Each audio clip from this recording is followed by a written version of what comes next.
Tatlong simbahan sa isang araw, sa St. Clair, sa St. Jude at sa Quiapo. Pinuntahan natin lahat yan sa iisang oras, sa iisang araw.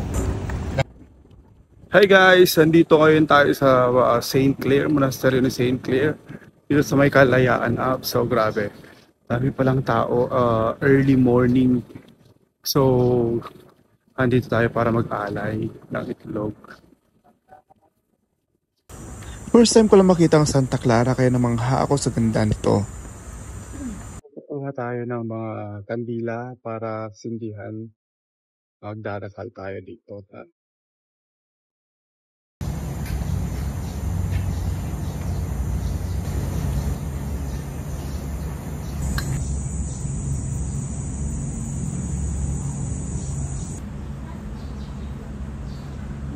Siyempre dahil GGSS ako, dapat mayroon pang pa-selfie view ganyan, pa-video.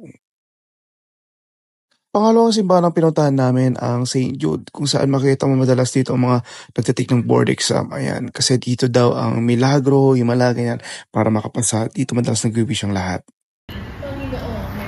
Second Church, St. Jude. Good.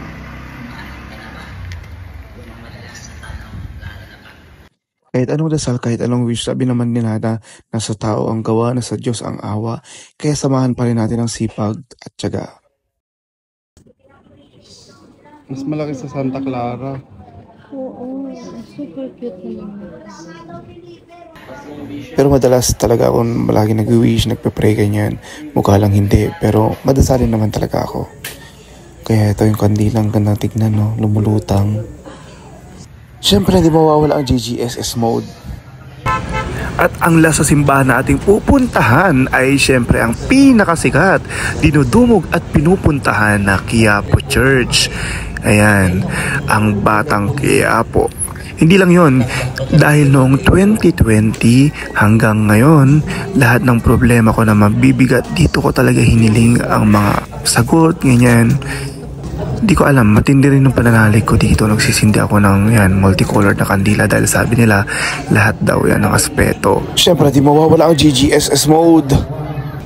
Alam ko iba-iba tayo ng paniniwala, pero at the end of the day, hindi naman ang paniniwala mo.